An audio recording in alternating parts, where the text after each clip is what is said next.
Hey everybody, TJ here. Let's get started with our premium member and all member meeting today for July 2nd, 2025. Thanks for taking the time to be here. Appreciate your participation and hope you're all having a good week leading up to the July 4th holiday. Lots happening in the world, complex world these days, and it's no less complex for us, which is why I always start off every meeting with a prayer so that those who wish to join in, feel free. If you do not, of course, I respect that as well. So, in the name of the Father, Son, and the Holy Ghost, Lord, thank you for the opportunity to be together and to share enlightenment, to learn, to take the lessons that I often use from the Bible itself to apply it to the law. And it's amazing how often that works. So I'm hoping that people here can get the message on that and learn how this works. And also hope we can help them address some of the challenges that inhibit their daily lives. So I ask for your protection over everyone here. In Jesus' name we pray. Amen. All right. Now, just a reminder, everybody, that as with always, we always remind you with any interaction with myself, my team, the website, or whatever, that we do not give legal advice. I mean, although you might sound like legal advice, the fact is, legal advisor is like an attorney who is sitting there with you, telling you exactly step by step what to do. UR law is about you taking possession of your own decisions, you doing a little bit of research and homework and relying upon a foundation of knowledge that we try to provide so that you can operate more efficiently, protect yourself from legal situations, and get a better outcome. We are not about getting away with anything, getting around the law, so to speak. I mean, knowing the law is what a lawyer should be doing for you if you had a good one. But of course, some of us have the opinion that, well, what is a good lawyer? It's an oxymoron, right? But we don't want to look at it that way either, because I even have legal lawyer friends myself, but they enjoy my little bit of character and sarcasm towards them as well, because they understand that their profession is not perfect either. Again, our goal here is to get you to understand what you can do. And so, just as the general disclaimer is what we're all about, I wanted you to know that, okay? Now, um, just a quick summary of things that we try to cover for each meeting, and that is, what are we kind of all about here? And of course, how do you use the website? I always try to cover this because it's always a reminder people seem to need to know. But if you need account support, like login support, you can't get in or something, the website's not letting you in. Because, oftentimes people are using smartphones and different apps and different browsers. Those cause sometimes different outcomes. So if you need support for your login or your payments, that's what support is for. Support is not here to it is not here to answer your legal questions. That's not the department. That's not what they do. You email me through the information I give you on the website, or sometimes asking through Telegram, but mostly you use uh, the discussion section of each page, the premium member page, the trust and tax page. They all have a comments section. That's where you ask questions that you want me or others to answer. We don't use Telegram anymore because we can't keep Telegram synced up with who's actually a member. It just doesn't work. So the comments section is where you want to get in there and ask those kinds of questions. We get a lot of good results that way. So if you ask the right place, you'll get a better answer sooner. So it's up to you to follow a few simple rules and you'll get better outcomes. If you want to learn more about joining, upgrading, coaching, those sorts of things, you have the urlaw.org/join page that houses the various programs that are currently available. There was just some updates made today to that. Of course, the premium member area, most people are in that level of membership. If you're a free member, you don't have access to this. So if you're not a paid member, you won't have access to our most basic, real content-rich section, which is the premium member section. But that shortcut is called /PM. If you're again want to learn more about this delete debt course, zero tax trust course, which we spend a lot of time on these days, you have to go to the join page /join. You want to learn about some of the business opportunities we're developing for people that want to maybe earn extra income. Go to vcapglobal.com. That's another one of our sites. It's one of the things I do outside of this is I'm also a hedge fund manager, and I also help businesses and entrepreneurs get off the ground. And one way we do that is through the different ways we can raise capital for small ongoing businesses that are already running, all the way up to businesses seeking millions of dollars of capital. And you see those websites there. If you're a high level investor, what's called a qualified investor, you can look at microvcfund.com. There we offer information about our hedge fund and people that want to participate in that as well. But if you're just generally like a smaller business, you've got a little bit of cash flow issue going on. It's not for the startup, brand new. You're going to have a little bit of a track record of being in business and cash flowing a little bit. We have some pretty good solutions at vcapglobal.com. Also over there, if you're needing a lower cost alternative to health insurance, that's available on there as well. Again, mostly targeting small business people, but that's for anybody really. Other subjects that we cover is the no victim criminal case type of scenarios. If it's your first offense and you're very, very early in the case, don't come to me. You're right before jury selection or something like that, or you're way down into the case. This is just things you can do early to stop or stall a criminal case. Again, if it's really early, like you're just maybe entered a plea or you haven't entered a plea yet, that's what I mean by early. Then like where they say, are you guilty or not guilty? And then they start the whole process. We want to get you in that early in that process. Otherwise, you're kind of caught up in the system and you have to look for alternatives. But anyway, that's what the Slam Dunk link is about. Then there's How to Win in Court Without a Lawyer. That's a side course. It's a third-party course. Almost all of our members go get it and take it because it gives you the tools to understand procedures. And we've had people go in there and be tickets using it, just force the other side to do some discovery that they won't provide, or know how to follow up on a discovery request.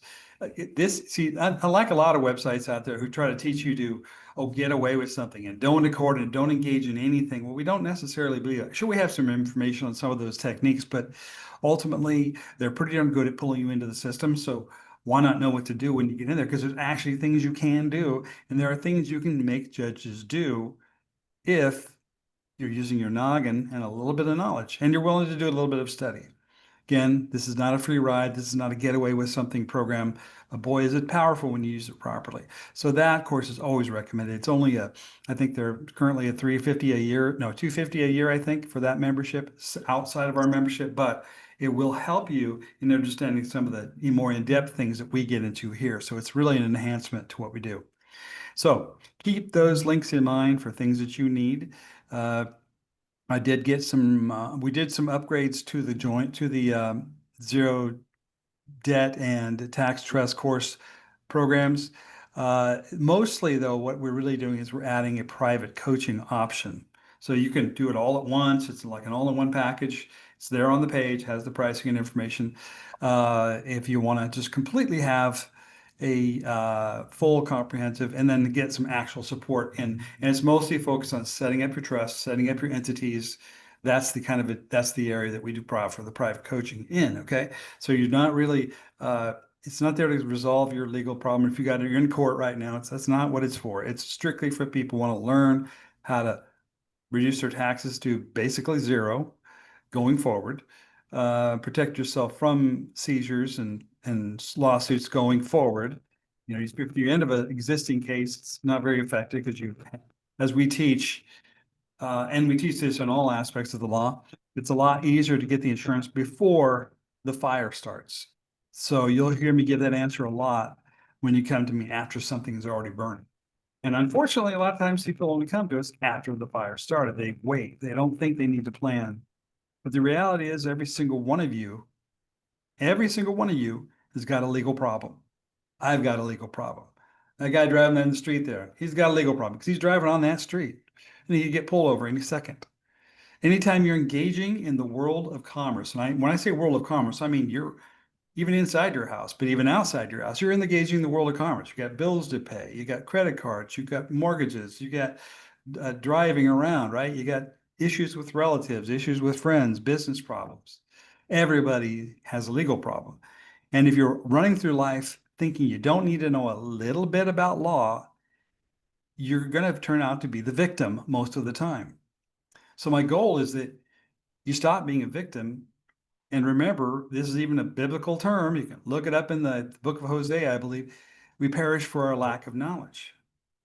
These are not accidental things that were put in that book, folks. And I'm not trying to Bible thump. That's not what I do. I'm not the guy that does that. But I'm telling you, there's lessons in there. There's lessons in there that are relevant to what we do. Matthew 18, verse 15, 16, and 17. Write that one down. Matthew 18, verse 15, 16, and 17. You will hear me refer to that more times than any other verse. Also Matthew 25. But Matthew 18, verse 15, 16, and 17. Why? Because it established a procedure to resolve problems. And I recently had a situation, and I won't get into it, but it was a personal issue.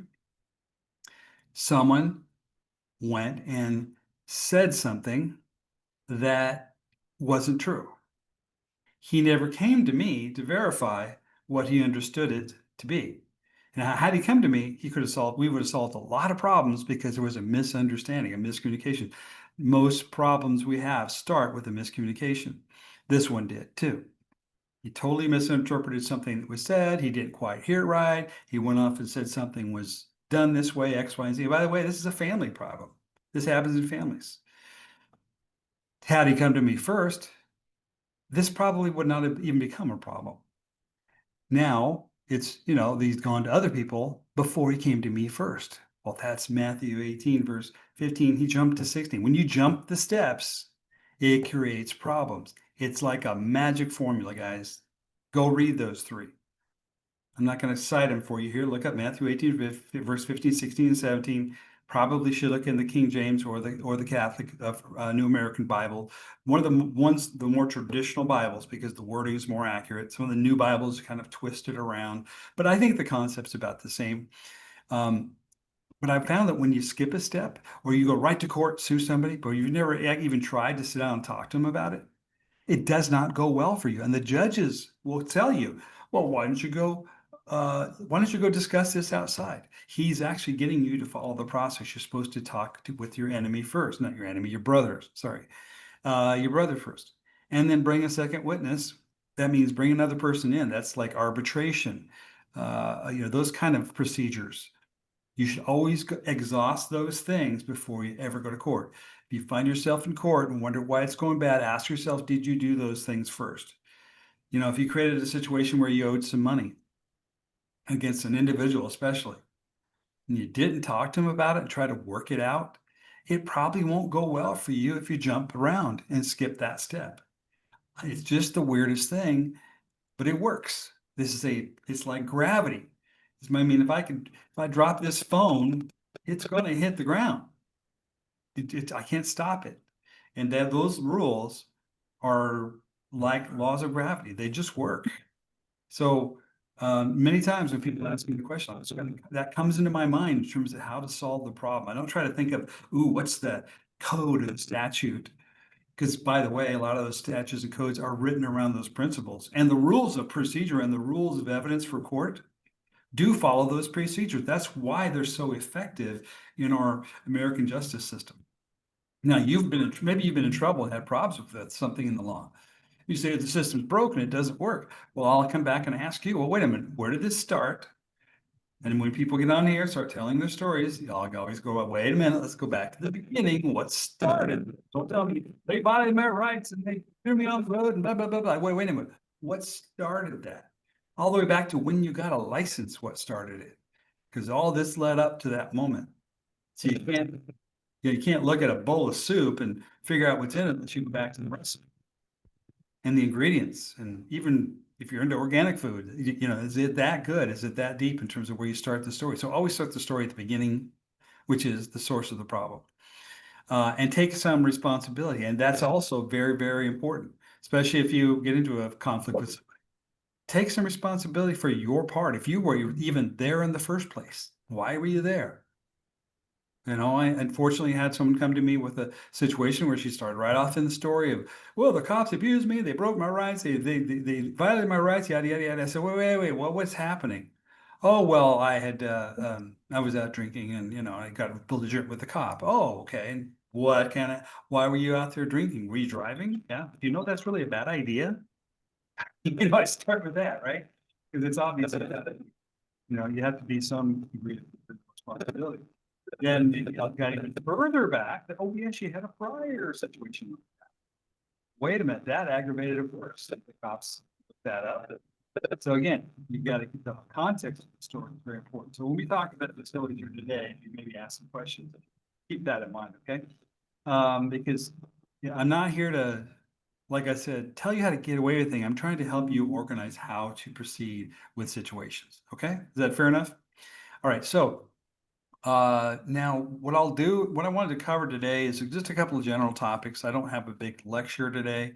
I do want to talk a little because I'm getting a lot of questions because we're dealing with entities, entity structuring, business questions, and since I do, I'm in the world of private capital as well. I want you to be aware that we do offer that advanced now private assistant coaching as an add-on to whatever you probably have. I don't take many people. I might take 2 people a month into that because there's only one of me to go around and people want to talk to me. So that's just how it is. I have to limit the availability to that. But sometimes we do get into even some financial planning and raising money or for a business or dealing with a money problem with a business, right? So just keep that in mind that those things are available. I also do, if you're into crypto, I got a really interesting program there now that's really, really checked out well, better than anything I've seen. That can make you good money if you got a little crypto signal. You won't even have to really put much into it or at risk to make money on your crypto before you don't wait for it to go up. It'll sit there and generate money for you. Uh, let's see what else I want to cover. Um, I think that's more or less it in terms of just some announcements. I also do recommend that if you're going to go out there and start doing entity planning, you start learning how to live your life through the entities. So if you create a limited liability company, for example, or you have a trust and it owns the shares of the limited liability company, which is a really good structure if it's done right to protect the assets, to protect your assets, to protect you from legal actions, all kinds of things. That you have those things set up right, but also you learn how to set up credit for those entities. They need to have their own credit. See, I'm not a guy that says credit's all evil. I say credit's a tool. That's all. I mean, yeah, a jackhammer that pounds, this pressurized hammer that pounds nails and makes a lot of noise. But boy, it sure builds houses faster. So, it's just a matter of knowing how to use the tools properly. And we're not a run from the system program. We're more about learning how to maximize the benefits from the system as it's designed to provide. The rich they're not evil because they're richer or they're taking advantage of anything. They just have some knowledge and some tools, which is actually available to everyone. So I try to bring that down to a level that all you guys can have access to. So anyway, so what I'm going to do next is I'm going to go ahead and open it up for some questions now. First, before we start, also keep yourself muted temporarily. And what I want to do is just those who have success stories go first. That's our basic order of things. If you have something you've been working on, maybe you took an idea we did, whatever, we want to hear that first. So if you're someone who has taken some of what we've done, you have a little bit of success story, then in the next order of things will be, so raise your hand now if that's one of you. Then the next order I'll take questions from are those who are either in the tax and trust program, maybe doing the a delete debt program, or really you're really seriously about wanting to upgrade and you have some questions. Because I can still call, I offer to do an individual call with anybody who's seriously looking at the full coaching package we have over on the join page. If you haven't read it, don't ask first. Go read it first, then ask. Okay, because the idea is you ask specific questions, not general questions. So if you haven't done that, you're curious about those options to really take the whole trust establishment, business establishment thing to another level, go to the join page /join and do that. But right now, first take questions from success stories. Sometimes the success stories come a little later as we get going, but I just like to put those people ahead of the line. Raise your hand. And if you don't raise your hand, then if you're in the tax and trust training, delete debt training, you can raise your hands next. So you can go ahead and do that now as well. So I'll just wait for you. That's why it's called a Q&A.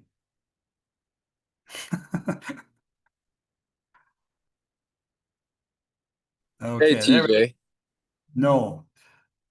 How you doing? I'm doing good. I'm doing good. Just over here at work, listening to your session here. Yeah. No, I'm not gonna get in trouble because I am a supervisor. Just kidding. Uh, Well, what are the rules? Do you? yeah, gotta follow the rules. Anyways, quick question, quick, less than 5 seconds. What do you think about a business trust? Like, I've been hearing a lot of positive things about business trust. Compared to like LLCs and stuff like that. I'm not really big on them, to be honest with you. I don't see the a benefit to it. It's really just another entity. Business trusts usually have to be registered with the state just like any other entity. But I No, do like, I'm sorry. There's two types of business trust. There's a private side too of it. There's a common law business trust, and yeah. then there's a Well, yeah, statutory. no, you're giving me titles, Statutory. but titles don't tell me what's actually in the document or the background of it. Right. So, there's, right, if you read the IRS code, for example, it'll tell you that the title of anything in this code is not indicative of its content. There's an oxymoron for you. In other words, it sounds like who's a taxpayer, but in reality, it doesn't tell you that. So when you say a common law business trust, well, that's somebody's terminology that has a definition somewhere based upon what's in that trust. So I'm not trying to complicate it, but I'm just telling you it doesn't really tell me what you're talking about. Okay. Thank you. Thank you for the info. But I want to answer your question, but what is it you're trying to accomplish? That's my question. Let's go to the beginning. Well, I'm trying to actually stay in the private with my business. I'm planning to open up an art gallery out here in the East Coast, and I'm not trying to how do you say register anything with the state or anything like that. Um, you know, Okay. Why is so that? I was just well because I want to stay in the private. But what does that mean to you? What does that mean to me? All right, what's Well, the real benefit of that? to stay in the private? Yeah, what does that really mean? I mean, it's a nice term, and I'm not trying to criticize you. I'm actually teaching here. Just go ahead and Mhm. go with me on this. Uh, what does it Well, mean to go into private? in a whole nutshell, in a whole nutshell, and definitely, you know, I definitely want some good, constructive criticism here to me because I Okay, let need me. it too. I think I already know the answer. I was just going to go ahead and just throw this out. Okay. Oh, okay. Number one is you don't know why you want to do well, that. well, That I just don't want to be under any type of statutory regulations with the state, okay. and Let me ask you this: do you right. think that if you establish some private entity that miraculously gets you out of having to follow the rules when you're driving down the road? Or if you do commerce with somebody, you go open a bank account or you um, engage in some commercial activity across state lines that suddenly nothing applies to you? No, no, I'm not saying that. Um, Gotcha. I don't know. Somebody was talking about a common law business trust where you stay in the private and you don't have to register with the state or with It any of the sounds business. good, and don't get me wrong. I'm a little critical of the way of approaching it that way. I'm going to tell you how to approach it.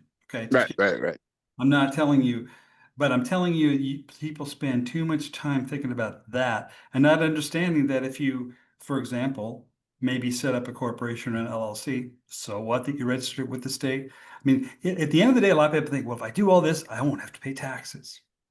right. Oh, wow, that's what I want. So that's what you really want. Oh my gosh, there's so many better ways to deal with that issue and not have to run scared.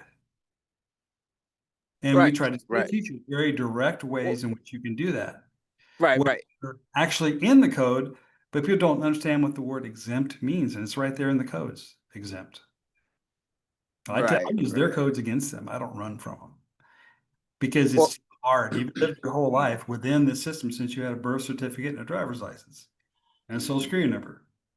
All that's still attached to when I use the word person, the person, I'm kind of talking about you. The business entity you've been operating under is called the person.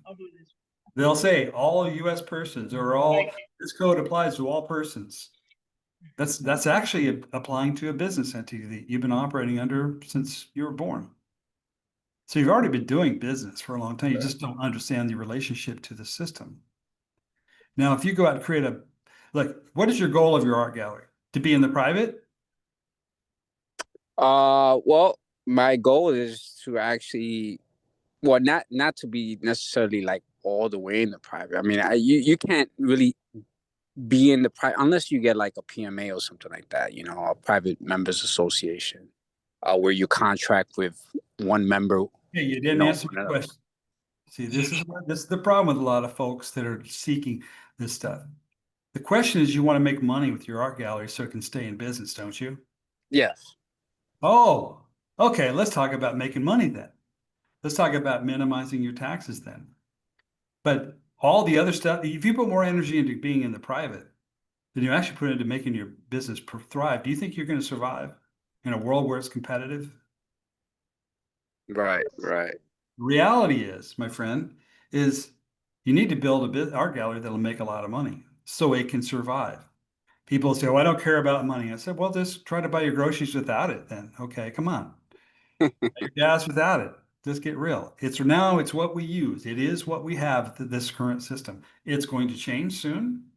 How it's going to look in the future, it's going to probably be all in the palm of your hand very soon. Oh, so that's weird. I show it up on camera, it disappears over here. Okay. So I brought my own special effects today. But you don't have to, you should first focus on the main thing. That's why I say go to the beginning of the story. You want to start an art gallery or do you want to be in the private and then do nothing?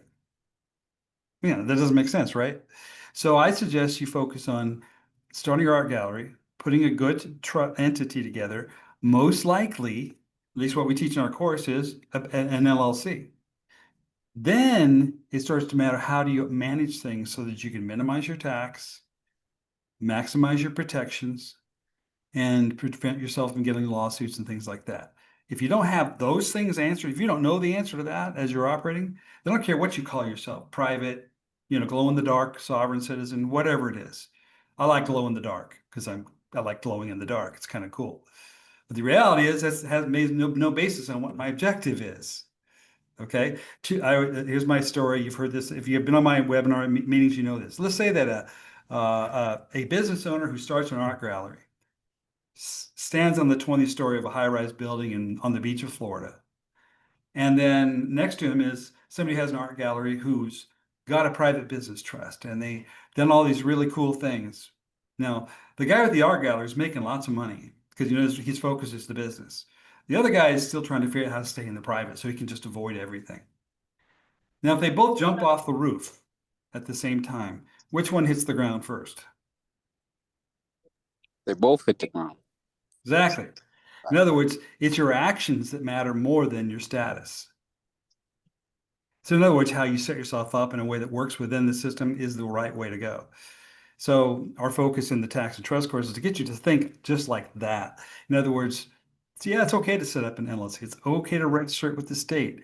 That's not relevant to how much tax you're going to pay. What is relevant is the rules that apply to how you make deposits, what or if there is a filing obligation and how you get a confirmation that you don't have to do that. There's things you can do that are actions that will get you the result. We figured out a lot of this out. I figured it out through trial and error myself over the years. What is just junk out there on the internet junk, and what is actually just practical things that work. So then, if the LLC is owned by a type of trust that we structure, that trust itself is also exempt. Exempt is a word that's used in the tax code. So if the LLC, if LLC money flows down through to the holder of the units, the ownership interests. So if it flows down to the person who owns first of all, the LLC has no really a tax filing obligation. It might not if you do it right. But it's number two, when the money does flow through, it's going to flow through to an exempt organization who doesn't have also a tax to pay. Now, would you rather have a simple structure like that or run around trying to figure out the title of some document that's going to miraculously make sure where you think you want to pay taxes until they knock on your door and you don't know what to do? Right. I want to know how to ask a few questions and end the thing right away, right? I mean, I did it wrong years ago. I got myself into a tax problem and I realized, man, I was trying all this junk and realized the answers were very simple. And I could have avoided a lot of problems had I just learned these simple concepts. So that's why we put so much emphasis now on doing that system. So anyways, I hope that you got the lesson out of that. Thank you. And I'm going to get to the next caller, but that was a good question because it raised some good issues. Okay, Thank get you. to the next. You Appreciate bet. it. Avery King. Yes, sir. How you doing today? Good. Are you ready to get beat up too? Yes, sir. I know I don't beat up on people. I just try to use your information to help people understand, help you understand. Go ahead. What's up? So I got a couple questions. One is just a general one. So We got some background talk somewhere. Anybody else is on, please mute yourself. Or do you have somebody there talking next to you? Not sure where it came from. no, it's not for me. Okay. I'll just look around the console to see if who's talking unmuted. There you go. Tanya. There we go. I caught you. All right, go ahead. Sorry. Didn't want the disruption. Okay, I appreciate that. So one, my first question is, so I was just looking downtown at my general local city, and I noticed something called like a Huntington Convention Center right next to like an arena, basically a trade show, you know. Based on that info alone, would you say that that would be a tax exempt organization? I have no idea what kind of papers or who's managing things. Yeah, exactly. But just with It's it like being any other called a kind of document, convention, tell me what it's in it, right? all right. Yeah, I get what you mean on that.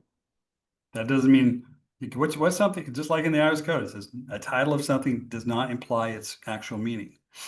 That's true in law as well. You have to read what it actually says. So, what's the question about that? Why do you ask that? Well, because I was wondering if just by being a convention within the state, you know, if that would make you private. But honestly, we could Oh, move on because you're I was using the word convention. Is that the key word you're operating on? well, actually, so I'm looking at a bigger business downtown, and yeah, the it's like a Huntington Convention Center or something. So, you know, I walked in there and I just started looking around like, you know, I bet this could qualify in that arena of the 508C1A, actually, I want to say. No idea, because that information wouldn't give you anything. You don't know what they've got filed or how they're operating or even how they make bank deposits. All those things matter. Okay. That was it? No, I got more. Okay. So One as question. far as my process, you know, I'm looking to get some auto insurance. And I'm looking to tender proof of financial responsibility as a bond or for a bond, basically, or through a bond, basically up to a certain amount. And I've been looking into it, and I'm not sure how exactly, you know, if I should do a regular surety bond and what my collateral should be. Should it be cash or is it up to me to Who's going decide? to write the bond? It would be a business trust. And they have some financial capacity to support a bond like that. They have some sort of backing. See, what I would think when we go into what collateral is, couldn't I use like my physical real property or even personal property up to a certain extent? Well, again, we're getting to the meat and potatoes of documents and contracts here that I don't know, but I would, collateral for a surety for something could be many things. I mean, some people put their name up as collateral, but of course, a lot of people don't recognize that. There's also, yeah, hard assets. You know, some people got a crypto account or they have another insurance policy that backs them as a general liability policy. And, so again, what's the goal here though? You're just trying to avoid buying insurance? Or well, I'm looking to get or provide actually insurance. I'm looking to be a policy holder through my own business trust at because I'm self-employed under a trade industry. So I'm looking to, basically through the business trust because I don't want to do taxable transactions under the business trust because I understand it's like a 40% or it's a pretty high tax rate, one of the worst if you're just a public You're in business. California or something? No, in Ohio. Okay. Again, you got into a whole bunch of convoluted issues there. I'm just trying to figure out what you're trying to do. Your goal is to get insurance for less. I mean, give me the simple answer here. Yeah, possibly insurance for less, but or at least not make a payment towards the bond until there's proof of fault inside of an accident. You feel me? Well, that would happen in court anyway to determine that, where the fault would lie. And if you want to put that bond up as your coverage, people have used the concept of a surety bond in lieu of insurance because actually most states don't say you have to have insurance for your driving. You have to have what you just referred to as the what was the term you used? I just used it. I'm slipped my mind. Proof of financial responsibility. Yeah. That's actually what, if you go look up your statute, look at, and everybody should do this. When we raise these kind of issues, you should go look it up. And so you just don't take our word for it. Say, oh, yes, it does say that in there.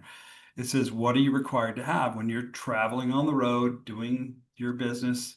Everybody's in commerce once you're on one of these roads. What is the requirement of insurance? And it's not really insurance, it's proof of financial responsibility. So, and it'll say it has to be up to a certain amount. So if you had, $200,000 in gold in a vault or something, and you could say, hey, I'm writing surety bond with that as my guarantee. You can self-insure like that. People can use crypto like that. Crypto these days is being used to do major bank trade transactions all over the world. If you don't think crypto is real, then why would all the big banks be doing it? 100%. Okay, so same thing with other assets. They can be put up and you can write your own surety bond to say it's backed up by this or guaranteed by that company or whatever. As long as it's some proof of financial responsibility and you read the code carefully, make sure it conforms to what that code says. Yeah, you could probably write your own surety bond. I've had people just write a surety bond saying, hey, I'm backing it with my future labor. Now that's kind of hard to put a tangible number on, but at least it might satisfy a cop on the side of the road temporarily, that you did produce a proof of financial responsibility certificate of some kind. Now, I don't know how it'll stand up if you get into a car wreck and you cause $1 million worth of damage. I don't know. I don't know how good your surety is. Okay, yeah, definitely understand what you mean by, how good the surety is and what they're, you know, able to actually pay back because that is a big thing.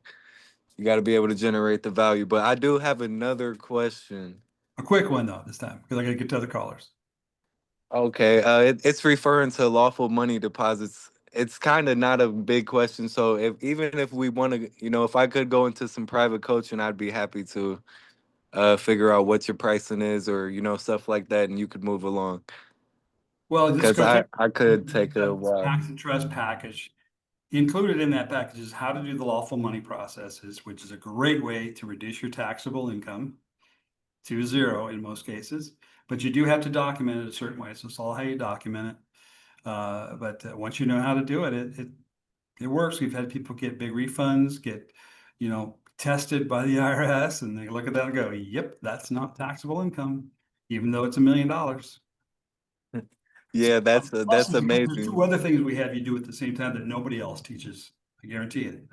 So I give you 3 layers of protection that will pass. Each one of them will pass those tests if you do it right.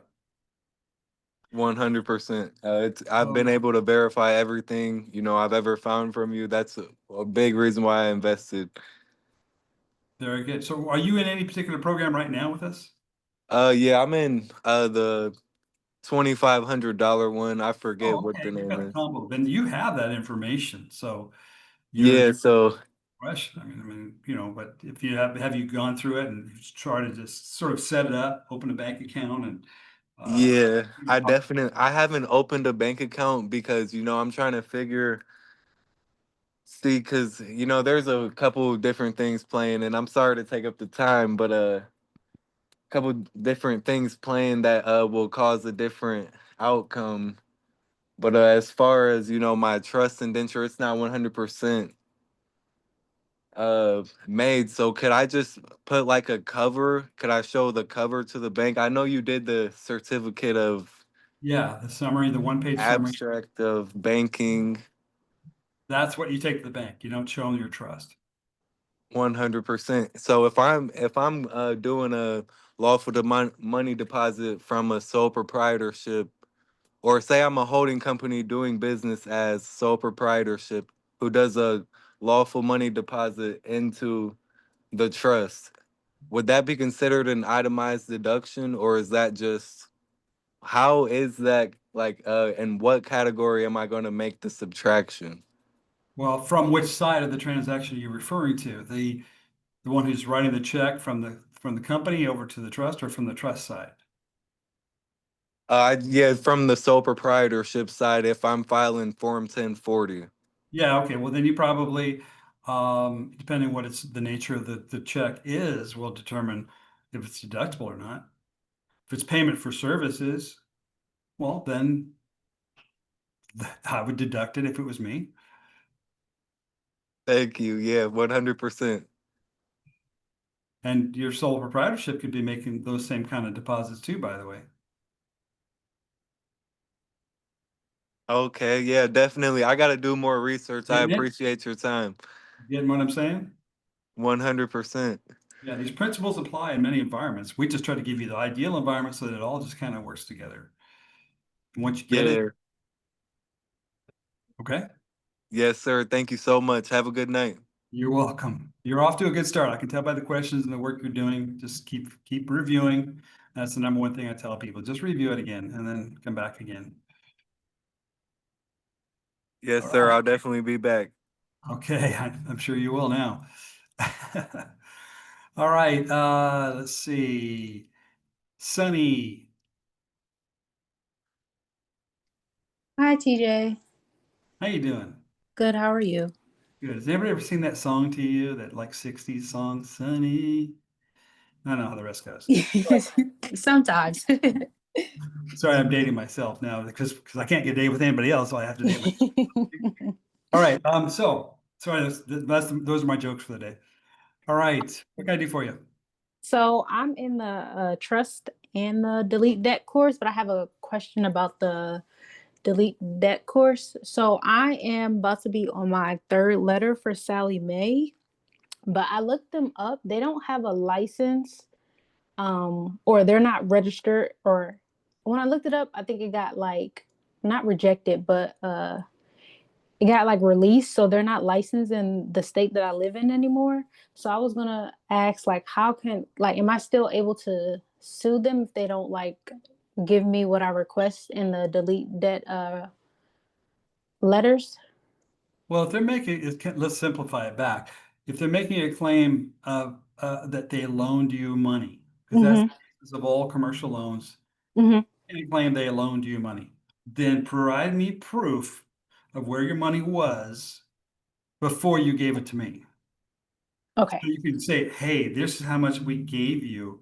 Here's how much we lost. Now they're going to send you statements saying, well, here's the amount of money you borrowed. Here's the amount you received. I said, no. I want you to, remember I say, like I said, many things have to go back to the beginning of the story. Well, the beginning of the story with them is, what account was it on deposit with? I need to see your internal accounting showing the movement of funds from your account to me, which, by the way, lending institutions are prohibited from doing.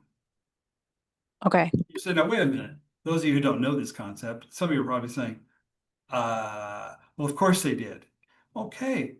I don't argue. I just say, but I'll accept your offer, that everything I'm sending you is an offer, if you can prove that you are damaged party because you took your assets and gave them to me.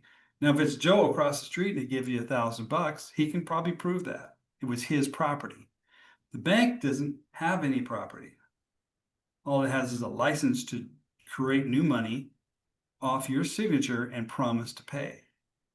But then how can they be damaged? Because your signature created the money.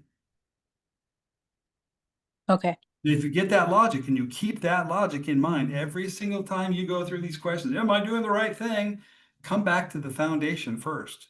What am I really asking for? I'm not saying I won't pay you. I'm not saying I'm getting away with something. I'm saying just prove to me that you did that. So I know that you, the person making a claim to me, can prove that. If you get off that argument, they'll win the case every time. And their whole goal is to get you off that argument because that is the only way they win. Okay. Okay? Mhm. It's called a conditional acceptance. I accept what you say. Hey, no problem. I never argue with anybody. I'll say you said you're doing this and you did that, but you need to show me the evidence of that from the beginning of the where the money sat before you gave it to me. Which, by the way, in the bank regulations, which I show you in the course, is illegal. Banks can't loan their depositors money. So you get them in a little bit of a knot there, don't you? Mhm. That's you got to think that simply about things. So don't get caught in the weeds till you understand that basic thing. Okay? Okay. Mhm. That's it. Yes, that was it. Great question. Thank Thank you. you. Frederick. Get you to unmute again. Mask. There Can we you hear go. me? Yes, I hear you. Okay. All right. I didn't have so much as a question. I just had like, I ain't gonna, it's kind of a get into a success story because I'm a premium member and I was studying the one you have about how to win in court and the rules of evidence and the one on there about a verified claim. So I studied the in and out. Long story short, when I spent several days reading them topics over and over, and I went back to the lawsuit that this third-party debt collector was trying to sue me in court for, like all the defects in it just stood out like 3D. So I mean, I took that and I filed a motion for summary judgment. And I went to court today. The lawyer was there on the TV, and when the judge said my name, the lawyer's like, can we get 30, 45 days to come back to him because he filed some stuff in this case that we really need to look at closely before we want to do anything with it. He's like, give us 45 days out. So told the judge, I said I was okay with that. They wasn't on record, so I couldn't do like a special appearance. But I'm like, well, if I'm there doing a special appearance, then I'm challenging jurisdiction. So I got to either challenge jurisdiction or get the motion summary judgment so I can sue them in federal court. So that's something I got to figure out what I want to do whenever we get to that. Well, those things you just mentioned depend on what they actually say. What are you claiming? But in this case, the jurisdiction challenge, those things don't apply. They're in the proper jurisdiction. The question is, do they have sufficient evidence to prove their case? The courts will decide that. They won't get into these other issues, but that stuff is what they focus on. And you have to focus on it because that's where you get your judgment. Right. And that's what I put all the standing. Look up the terms lack standing. Right. And that's what I put in my summary The judgment. debt collector has no evidence of standing. You had no contract with them. They have no evidence that they gave you any property. So how is there is a jurisdictional challenge by virtue of that. But it's not just because you say there's a jurisdictional challenge. You're saying, no, I give the court jurisdiction to look into this. They don't have evidence they have standing. This isn't even the party who says they loaned me money. I have no contract with them. And by the way, the judge did the proper thing. Matthew 18, verse 15, 16, and 17. You're at 17. He says, wait a minute, take it back over here to 16. He just did that. I tell you, this stuff works. Right. Oh yeah. Keep him there. Make him lawyer. Go ahead. Keep it there, make him sell. You do not want to go to court. Right. So you're saying I shouldn't wait for a ruling on a summary judgment or just see if the judge Well, if you put the motion for summary judgment, you can see how it goes. The only problem might be is what the judge, the defense for the plaintiff, the debt collector did. He asked for time. He asked to take it back over here so there's time to look at this. That means you're going back from court back to 16. Okay, right. And now you're kind of working through it. You're working through the problem. Maybe he's going to come back and say, well, we have no case, because your motions are very poisonous if you do it right.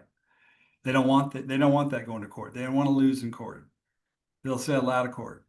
And you should always have in the back of your mind, geez, what would I, just to make this go away, do I want to do this court game?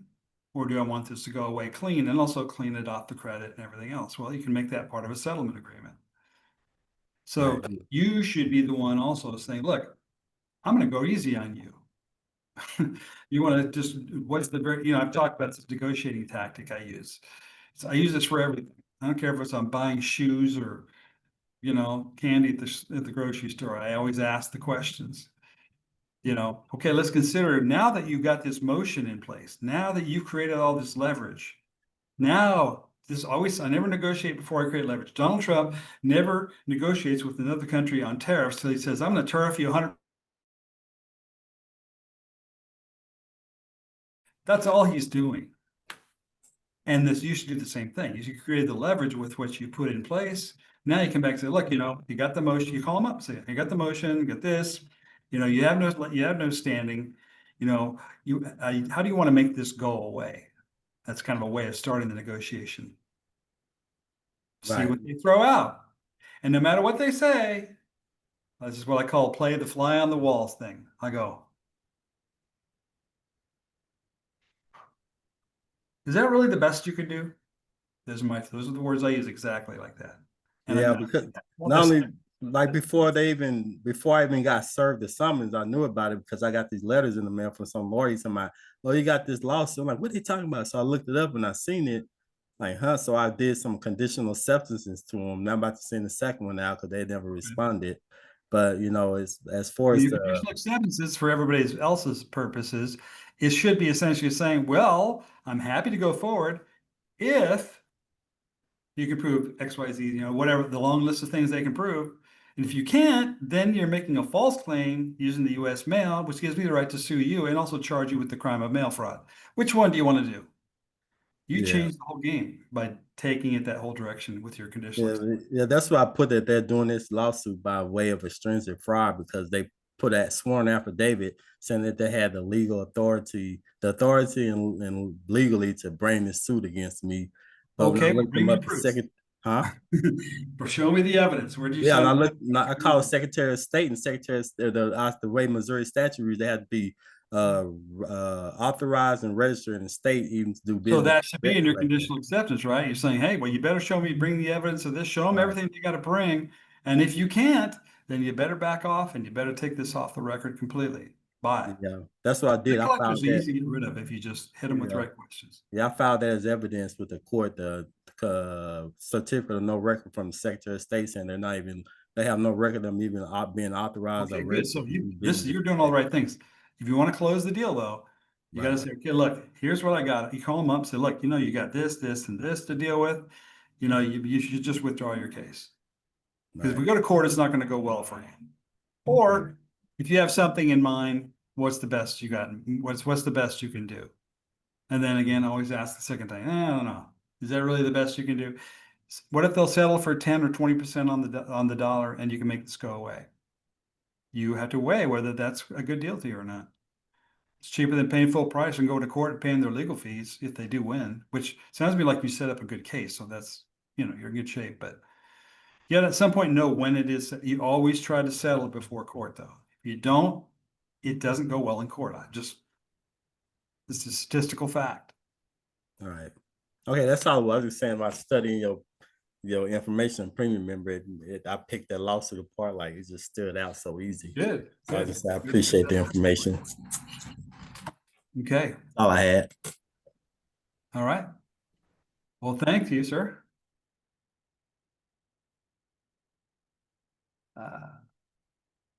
All right, so we got Rick. Just patiently waiting up there. How you doing, Rick? I'm doing good. I'm doing good. I did I'm on my second letter.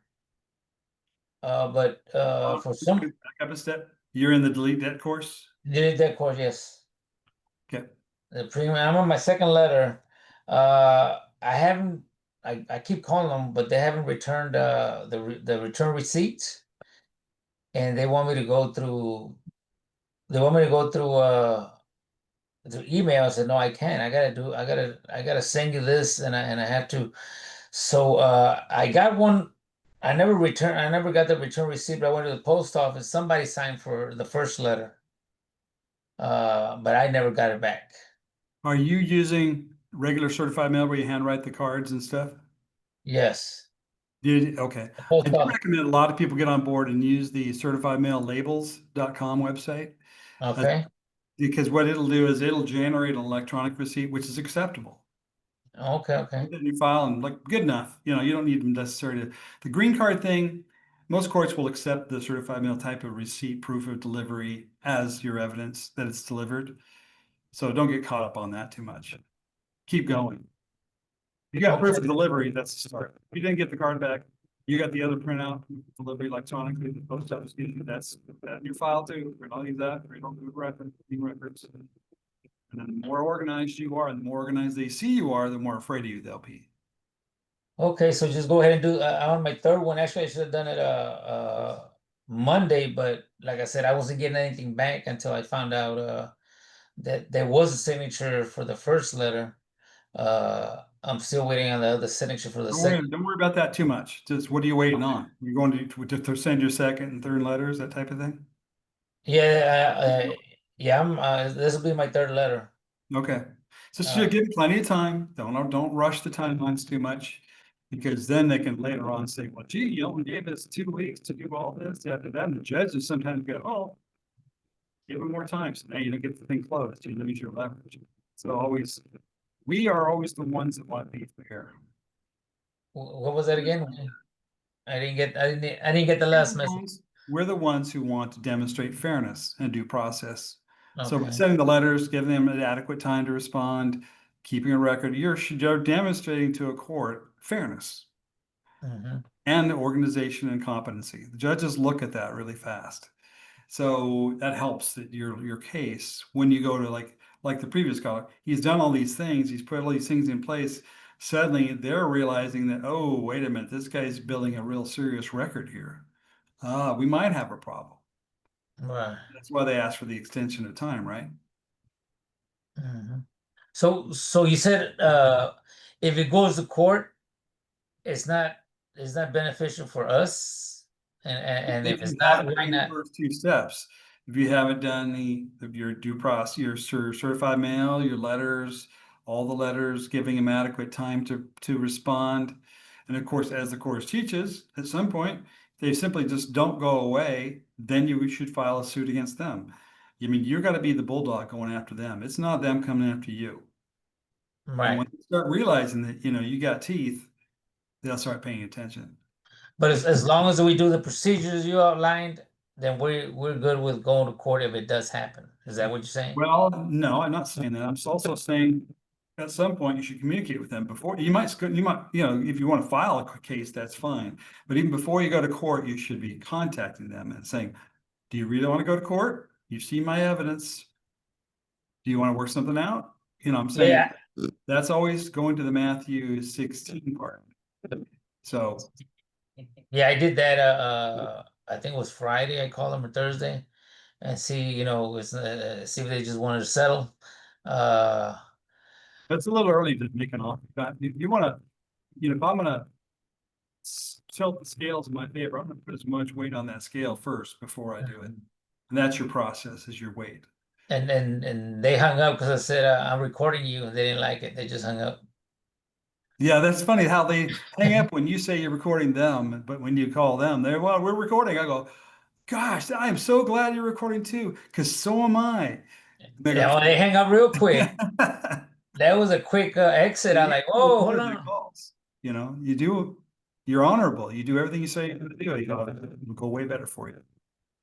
Oh, okay. So that's what it usually works when you tell them you're gonna record. They usually hang up.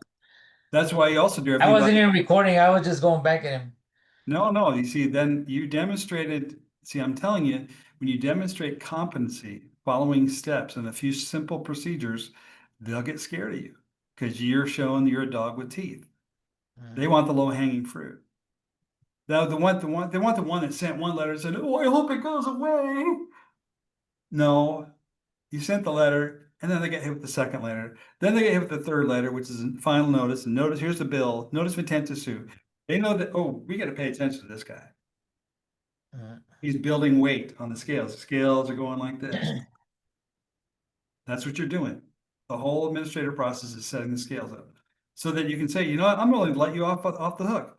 I'll give you $1 and you make this go away, or whatever it is. You know, you just kind of like realize you're in the bargaining position. Like I said, like Trump would say, 100% tariff. We're gonna bomb your country. We're gonna do all this stuff. And people, oh my gosh, he's terrible. He's a dictator. I said, he's negotiating. He's negotiating all the time. You got to understand that, man. The businessman. You know, that's all. Don't Okay. have to like him, but he's effective. Yeah. All right, thank you. All right. Thanks, sir. Good Mhm. work. Keep it going. Just follow the Thank- process and show them you got teeth. Thank you, thank you. Sidoni, I hope I pronounced that correct. Richard? Hello, Yeah, hi. Mr. Mars. It is such a pleasure to see that you're actually a real person. I'm so sorry. Oh, no. My AI. It's a pleasure to be here. I was grandfathered into your program through Mr. Tipton, and I got the email, and this is my first meeting. So pardon me if I probably missed something that you went over. I was in the debt discharge program through Mr. Tipton. I sent out all 3 letters, my notice of qualified endorsement, notice of fault and opportunity to cure, and notice of estoppel. All 3 were rejected. I attempted to use the process for a car. The car was repoed. I ended up having, pardon me? Purchase to do what with a car? It's not something we do, so I'm trying to make sure I understand what you're saying. You're Oh, trying to- the debt discharge program. Yes, Okay, the- I the- tried to don't know the use. Program in detail, but just keep in mind. But you were trying to discharge a note against a car? Yes, Okay. Want to clarify? yes. Okay. So they rejected, Ally Financial rejected all 3 notices. They told me blatantly in letters, we don't know what to do with this, and we rejected. Mhm. I said, okay. I paid 1 month payment just to like, okay, bring everything to date, make sure that I was on the up and up. They came and they repossessed the car. I ended up having to pay $28.80 to get the car, including a $440 tow truck fee. And I want to know where to go now. Like, Well, I don't know what the nature of the claims are in those documents because it's not our process. mhm, Uh, I wouldn't necessarily have had you manage it the same way. Cars gotcha. and houses are really, really difficult because they've got a lien attached. They Mhm, also have equitable title in those kinds of assets. Equitable title means they have rights. okay, And in a car, when you register with the state, you co-register it with the state as a beneficiary of the car. So they have a right to render under Caesar what is Caesar's. You heard that, right? That's what that gotcha. you rendered it under Caesar, he gets a piece of it. So they have sort of a seizure right in that situation. How you're handling the payment of the note or the discharge of the note, I don't know what that claim was. They're obviously going to deny it, and it's not going to be automatic. There's some stuff we teach in our delete debt course that gets into a little bit more about how to deal with a car. It has to do with what you do at the dealer at the time when you sign the papers, though. If you don't take care of it then the right way, then it doesn't really apply to what we're teaching. It's not so much a discharge process. It's simply withdrawing the power of attorney you gave everybody to get an equitable interest into the car. So you have to attack the source of the problem. And Okay, so that what? day when you signed, you gave those interests away. Okay, so would that be the process of rescission, or just It is a somewhat of a rescission process. gotcha? Okay, It is. It goes back and it notifies the dealer like right away that you rescind the power of attorney. And then once you rescinded the power of attorney, which is a unilateral agreement, means one-sided, both parties didn't sign. So you have the right to withdraw something that's unilateral like that. Then their powers to possess it, to attach it, to sell the lien off to the secondary market, all that is now rescinded as well. Now nobody has they're going to come after it anyway, but you have a legal basis for saying they don't have a claim in court. but you'll probably have to go all the way to court to prove it. It's not easy. Okay, Make sense? okay. It does make Philosophy sense. is quite different on a lot of things, so just keep that in mind. I'm sorry, you cut out. Do No, you? I'm saying my philosophy and how I approach things is quite different because I always try to start with that source point on everything. Because Correct. that you're just out there in the wind making a claim that because you don't want to pay for the car. Yeah, which I don't blame you. But you understand someone enough to be dangerous. But for example, if you had the car, I mean, one thing I would have done if once you start a process like that is put it someplace where it can't be gotten to. Because they'll come and take it in. Got you. Okay. Yeah. Okay. Thank you so much. Okay. Thanks and welcome aboard. All right, and my hand, oh, I see my picture up there. My hand's not raised, so I'm not gonna ask myself a question. Anybody else have questions out there? I'm open for general questions if you've got them. Avery King, all right, let's go. Hey man, thanks for letting me back on. You bet.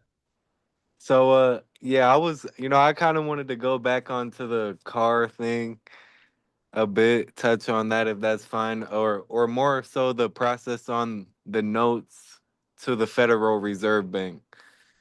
Because I have a strange inhibition that, when say I get pulled over and a police officer issues a ticket or a uniform citation, would that be considered a note that they would go to the Federal Reserve Bank and then, have Federal Reserve notes issued for that note, and then I would be to pay that back, would you say? I wouldn't, that's a pretty significant stretch unless you could prove it. All those steps happened. I'm not saying that they don't monetize CUSIP numbers and they put it into a big pile of CUSIP numbers and they generate some bonds from that because what that does is establishes a value, and that's how bonds are written. They're written against future value or something. In other words, it's like you have to put up that house, go on a bond against that house. That's what a mortgage is. But what they're doing is just saying, well, we're showing all this revenue we produce, and then we take that as a block and go over here and now we can draw money out for expenses and costs and things like that. We can borrow money. That's all the CUSIP system really does. People think it's my individual contract money. Well, I can't because it gets blocked into a block of funds. It's very hard to you'd have to trace all the evidence of this. Not easy to accomplish. I'm not saying it doesn't happen, but it's not something I try to chase down. I don't try to chase free money. I work for it. I just don't want to pay too much in taxes. 100%, that makes sense. Minimize. Pay all lawful taxes. File all lawful returns as it applies to the person, not you, the person or the entity involved, or the types of funding they're using. Somebody gave me a good analogy the other day. For example, I always tell people, I said the 13th and 14th Amendment abolished slavery. And they say that. And I go, well, actually, no, that's not what happened. They created a second type of citizen, and then they created a new banking system. Well, what does this have to do with banking and slavery? Well, they figured out a new way to monetize each of us. See, I have a value. Everything I do, everything I touch. I mean, this phone was worth nothing until I wrote a signature to pay for it. Then it became worth something. Human activity creates value. We are like in the Matrix, we're batteries that feed the system. Now we can give the system all of our battery power, or we can come back like Neo did and say, wait a minute, this is my battery. He doesn't try to kill the machine though, because the machine's keeping him alive because it produces oxygen and all these other things that we need. He figured out how to control the machine. And at the end of the Matrix, he didn't just kill the other guys. In the end, remember, he got in this virtual fight and then these bullets start coming at him and his physical body died. But then he comes back out of it, realizing, wait a minute, that's just my physical body. That's the person that they control. And that's not me. I can be in control of these things. So he learned in the end how to be in control of his environment, his person, his business affairs, his world, and he can move in and out of it just simply by picking up the phone and deciding where he wants to be. He's in control. So when they created the new monetary systems after they abolished slavery, they figured out that people don't want to be living whips and chains just for some food and some shelter. Let's give them a little bit more. Let's give them some fake money that they can run around and feel like they're getting rewarded with. And if they produce more, they get more. But it's all with this fake money. Oh, and by the way, the more of this fake money they use, the more we can take from them. So what a system. It's brilliant. That's a system of slavery because they also give you the illusion that it's really a reward system. And then at the end of the day, of course, since that Federal Reserve note, which I always like to demonstrate this, that Federal Reserve note is nothing more than, and it's not going to show up on here because I'm doing the screen share thing. Okay, that's really weird. I just put George Washington's head on me. Isn't that cool? Look at that. But anyway, it says Federal Reserve note on here. I can't make it work on here. It's a note. It's just a debt instrument. It's empty paper. And over here, it has two sides to the note. It has the, and I have to make it, I can do it down here. It has the side that says the Federal Reserve note. Federal Reserve note. Federal Reserve is a private corporation. A private corporation who issues loans to the government. And so over here is the Treasury of the US, which they loan money to. When you receive this, this is the Federal Reserve's money. It is their script, their military script. Just like if you're on a military base, they don't let you use money, they use military script because you're theirs. You use their stuff. But when we're in the Federal Reserve System, we use this. Why is that important? Because the more of these we receive, the more they can charge us for the use of it. If you go look at the IRS code, it doesn't say they can tax income, but they can excise tax. Excise tax, well, I'm not paying an excise. I'm not importing goods and alcohol. But you're using their paper. They're charging you for the use of their paper. That's the income. But it's not income. It's a use fee. And it's constitutional. People say, oh, the IRS code is not constitutional. Actually, it is actually constitutional. You just don't know what they're taxing. They're taxing this. Well, what if when you receive this, you have the option of saying, I accept it as a Federal Reserve note, or I accept it as a US Treasury note.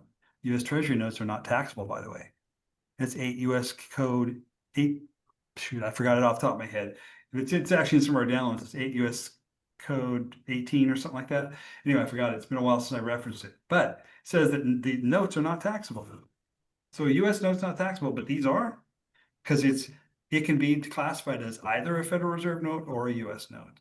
Upon receipt, you get to choose which one to declare it as. That's called a declaration. And when we teach the lawful money techniques in the tax and trust course, we show you step by step how that works.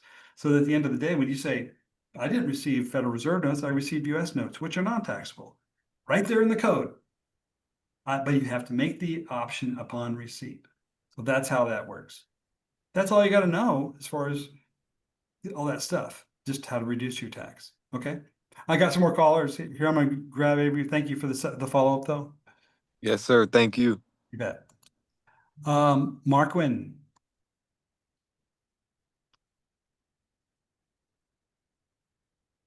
So I got trucks going by. It's rather loud here. Okay.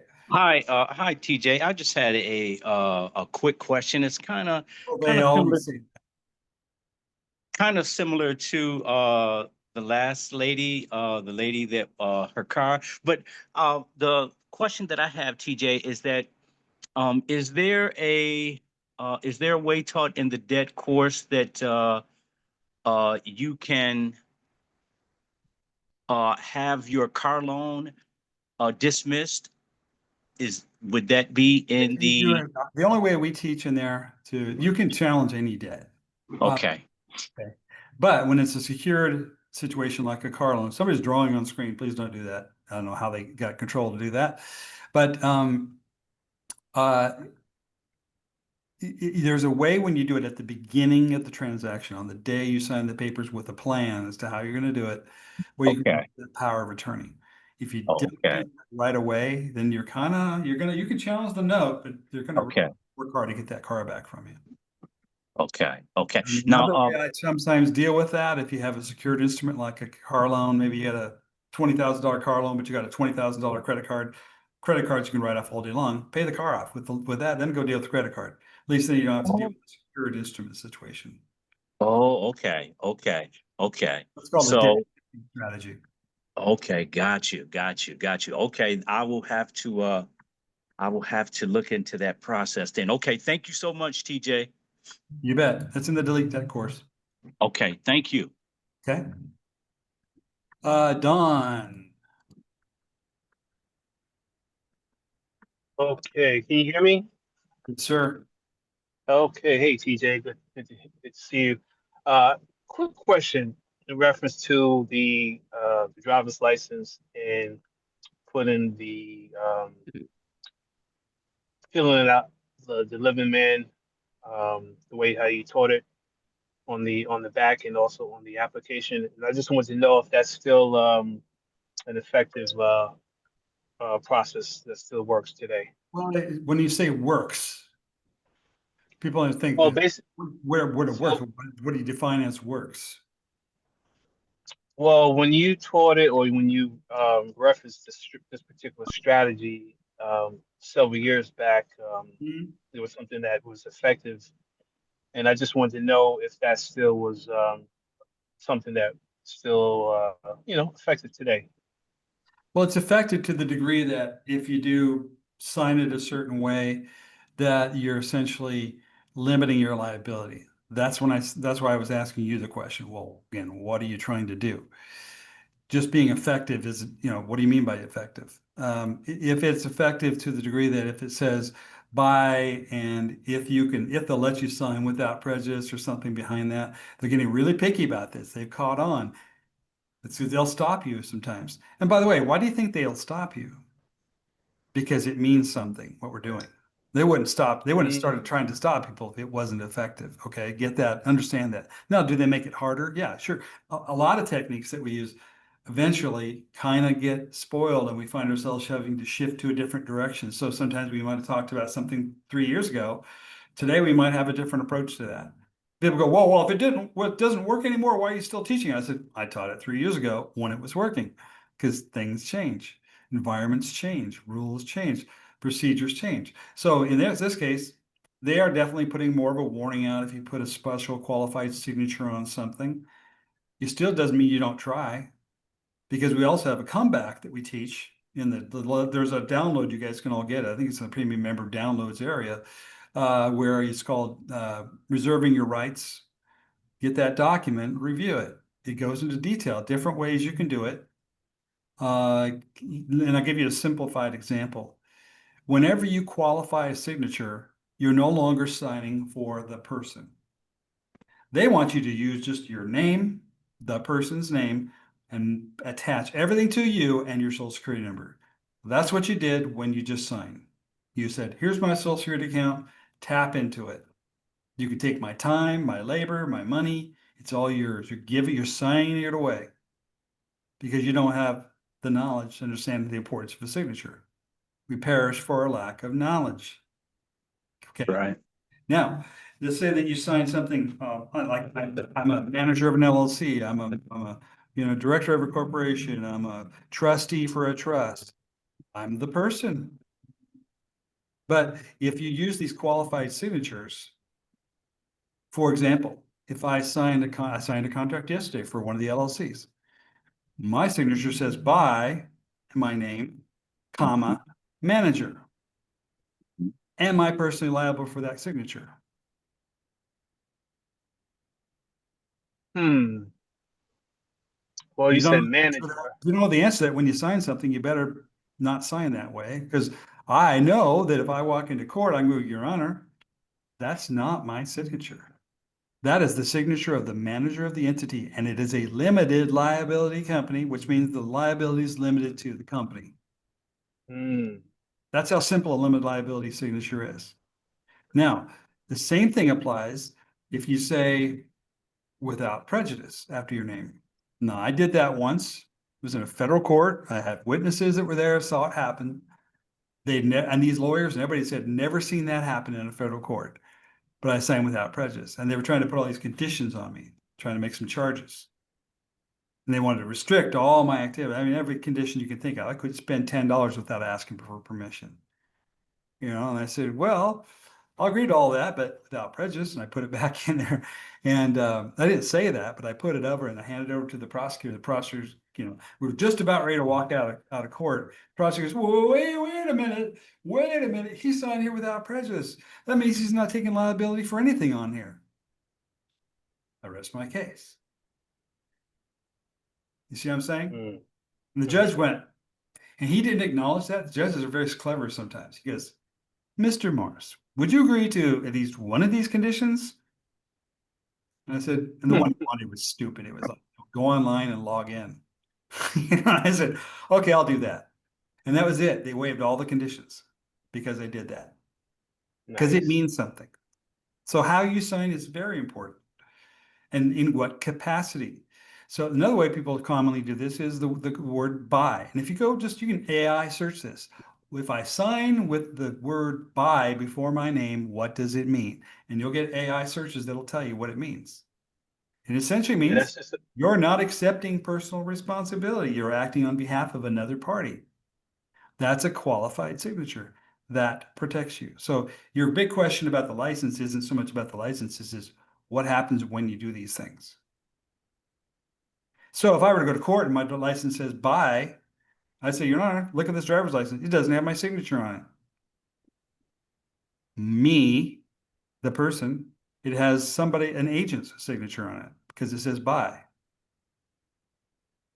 You see the power of understanding why you would make that argument? So don't tell people just do this. I want you to understand why you do it. Then you'll make the right choice. People go, should I use without prejudice? Should I use all rights reserved? Should I look up the definition of each one and you decide what applies to the circumstances you're in? I don't tell you that. Because if I tell you and you don't know, you won't know how to defend it. Make sense? Yep, And- makes sense. And Yeah. in fact, I did use by because that, and I've just going off of memory. It's been a while.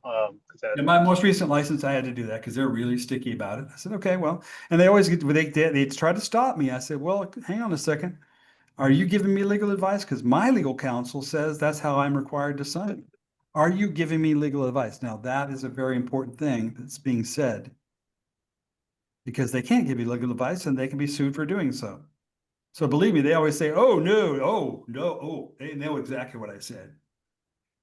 And then one time yes. they called the supervisor up. He says, Supervisor, he's trying to sign this way and our rule book says he can't. And I said, oh, Mr. Supervisor, well, then you'll know what I'm asking here. Are you giving me legal advice? Because if you give me legal advice, my legal counsel tells me to do it this way. So you're telling me you're going to give me legal advice? He goes, let him sign. You see, I mean, he cannot interfere with your own legal, because my legal advisor is me. I'm my best advocate. You are your That's best right. advocate. It's not TJ Mars. I'm never your legal advocate. I'm not standing there telling you what to do. You are. Okay, so you got to be Yes. responsible. Yes. And just like you, it's been a while since I initially did the process many years ago with the stamp, with the Red Fox stamp and everything. And it, and I had my license for like 10 years or so, and I just came up recently, so I did the process over again. But this time I went ahead and did it on the form, because when I first did the process, May not. See, it yeah, says, when I that's all I did last time. But means the same thing. I'm only standing in as an agent now. It's not the person. That's right. so do you put agent at the end? Because I've done agent on my passport, but on the license this time I just did by first name hyphen middle name and Oh, then okay. You did the then I hyphen. then I did copyright. If they let you do it, if they copyright. let you do it, what does that mean to you if you go to court? And what would you ask the court about if you went to court with that signature on that license? That's Yeah, Say that again. If you go to court with that on your license and there's, speeding ticket, DUI, whatever it is, right? And they said, is this your signature on the license? And I said, well, hang on, or I might just pull the license out. So, Your Honor, wait, before we go forward, is this about the party that's on this license? See, I always speak in the third person. Is this about the party that's on this license? And they'll say, well, yeah. I said, well, based upon what you see here, everybody take a close look. Is it signed by me? Do we have a contract? Because it's a contract offer when you go to court. The answer has to be no. It's dismissed. That you're not there to argue. You're just ask two simple questions and let the judge do his thing. The wrong part, one of the best defenses in court is if the wrong party's there. I mean, if it wasn't, Diddy just went to court, but if somebody else named Dorothy shows up, can she be tried for the same charges? Right. No. Well, if I'm the agent, then I'm not the party. It's the wrong party defense. You can look that one up. Wrong party defense. What does that mean? Okay. Okay. When I say things like that, please go look it up. Go type it in a search engine or AI and see what does a wrong party defense mean. You'll be surprised that these things really matter. And just like when we do all these cases involving debts, and we've done all this proper steps and everything else, and we're saying this party over here, this third-party debt collector, has no standing. They aren't the party. It's Susie, not Diddy. Why are we talking to him? Why are we talking to her? You get the wrong party here. The court will be, the case is over just like that. That's a jurisdiction. By the way, that's a jurisdictional challenge. Jurisdictional challenge isn't something you walk and say, I challenge the jurisdiction because I glow in the dark and I'm from Kentucky and whatever. No, you asked a question that challenges the jurisdiction based upon personam jurisdiction or subject matter jurisdiction. If they're missing those two things and they have to have them both, then the case is over if you move the court so. Okay? Okay. And one last thing I just wanted to end with, I did put the copy claim on there. I was able to do that. And then I also did the... Usually they don't let you write a lot of stuff on there. Okay. They usually don't let you write a lot of stuff on there. I just did a passport. All I could do was buy and that was it, Yeah, I did. And then I did the all rights reserved, but I did the acronyms ARR. So that was and now again, ARR, see, if you're throwing everything at the wall, it usually doesn't stick because ARR has nothing to do with what you're trying to say. All rights reserved is go look it up. Look at UCC 1-308. Everybody go online, look up UCC 1-308. Look at the entire definition of that. And it says it means a way to restrict your signature, basically. And it can be used in such forms as agent, without prejudice, all rights reserved. Use only one of them. You don't need to use them all. It sounds like you're just trying to, shoot bullets at the side of a barn. Hit the one that fits the best situation for what you're trying to accomplish. Sometimes by is just enough. That implies it. But if you're agent, UCC 1-308, without prejudice, you write a freaking book on there. It looks stupid. And it also means you don't know what you're doing. Gotcha. I'm not trying to insult you. No. It's like I said, it's a little rusty because I've done it when it was fresh in my mind at the time, 10 years ago. That's why I say go back and read UCC 1-308. Look at the definition of each of those things that are in there. There's several words. Go look at each one. And then you say, oh, that's the one that fits what I'm doing. And use that. Comma agent. Fine. What does that mean? Did you just do it because you learned it on the internet? Or does it mean something to you? When you use by, hey, what does that mean? If you don't know what it means, don't use it because you've got to defend it. So look at a couple things. This literally, I'm giving you an exercise. It takes you 5 minutes and you'll learn so much stuff just from that exercise. Look up UCC 1-308. Take each of the definitions listed there and look up their definitions. And you start understanding. And you can go look at that document, the downloads in the premium area on reserving your rights. It explains a little bit more, but everything depends on your understanding of the law. When I did it in that federal court, the judge could not argue with me. I didn't even have to argue. I just did it, and the other side freaked out. I mean, they just threw their papers up in the air like, "God, you got us," you know? Hmm. It was that simple. Okay. So, I'm not telling you stuff. Oh, Okay? okay. All right, Don. I'm gonna get to the next one. Thank you. Okay. Well, I just want a quick testimonial. Go ahead. Overall, that process did work. I've used it, presented it to officers before, had a court case that I ran through your process, and it worked out for me. I'll leave it at that. Cool. What is it you did though? You did the signature? What? I don't understand. Well, I got a ticket, and well, it's a long process, but I did basically what I'm trying to communicate to the community is that what you preach works, and I've done the process with the courts and had a ticket, and it worked. And then Okay. twice I was stopped by officers. I showed them the license with the red fox and everything on the back, and they just let me go. So There you go. That's making a claim against that license. That's good. Okay. Well, thanks, sir. you're welcome. Thank you. Gentry's phone.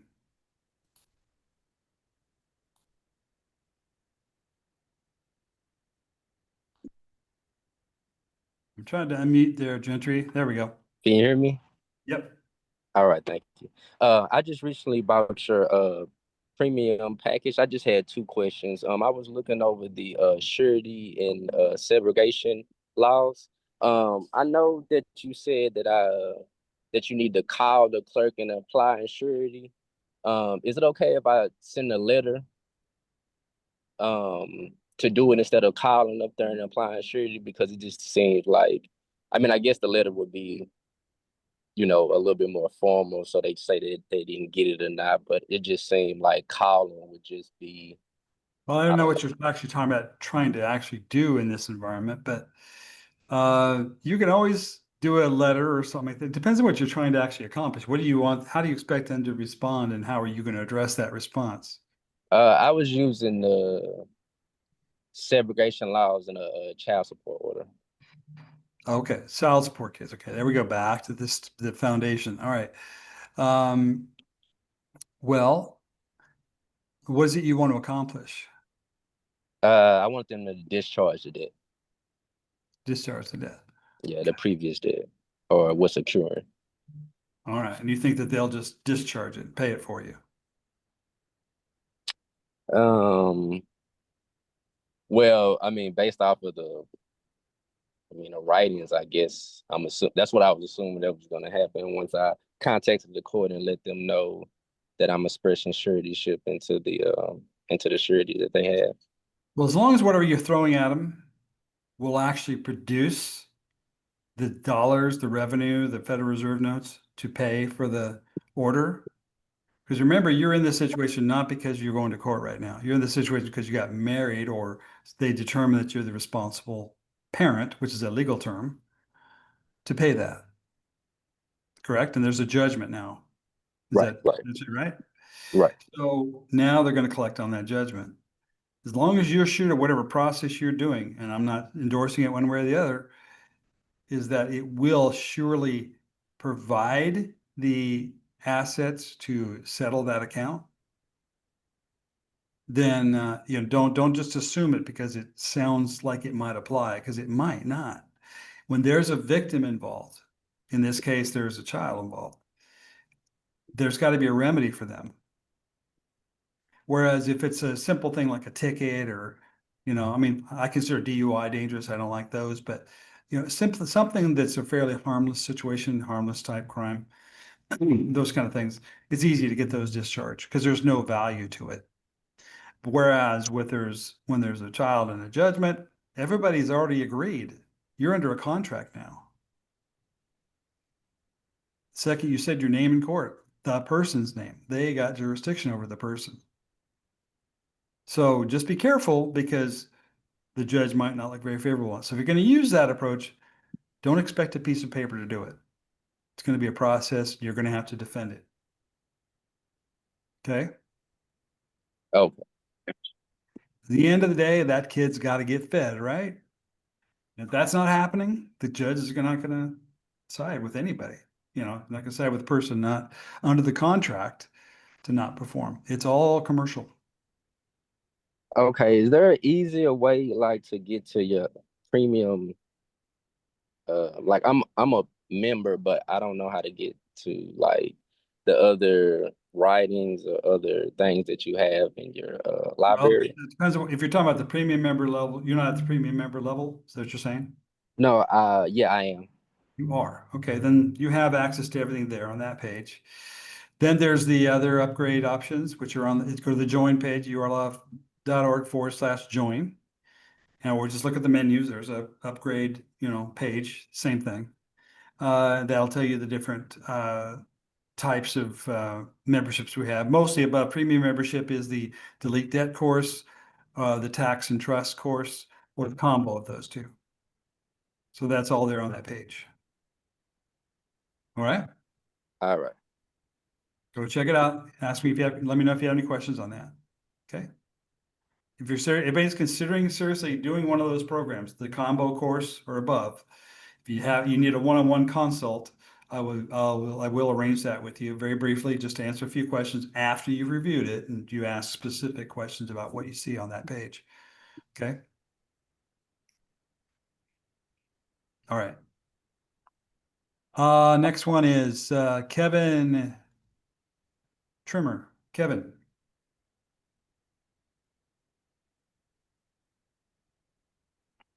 Oh, let me try it again. I didn't get you successfully unmuted.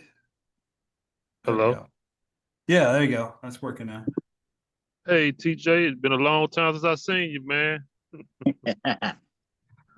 did Last we time I see- see you was in Vegas at the Oh, class.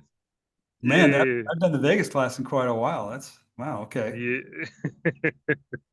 I had a question to ask you. Okay. I was trying to file a claim, but when I go to file a claim, they keep asking me what kind of claim is it and what courts do I use to go file a claim if I'm filing against another man or woman. Well, that depends on the claim. The nature of the claim will determine the nature of the court to use. What the claim is for, like for breach of contract and for I had like an 18-wheeler and I was purchasing it, Well, that's a purchasing it, suit. Okay. Yeah. and they had terminated my contract because they said that I had abandoned the truck. But that wasn't the reason why they did it. They had I had talked me and him got into it because they had told me about the price of a load, and when I got my check, the price of the load wasn't what it was. It was lower than what it was supposed to be, and we got into it. So he came up with some bogus stuff saying I breached I abandoned my truck, but the truck was on the yard the whole time. So I'm trying to take the owner of the company to court. Okay. So you're talking about filing a lawsuit. Hmm. You don't use the word claim because that's another term for a suit. You have to, because in lawsuits, they use the term you fail to state a claim for which relief can be granted. If you don't do it well, that's what the judge will rule. You failed to state a claim for which relief can be granted. So you got to have a proper claim. And the key word you're looking for is proper cause of action. So the question I'll ask you is, what is your cause of action based upon the law and the facts? You got to tie it to a law that says, hey, they can't do this, or maybe it's just the contract, just a dispute over the contract and the facts that are thereof.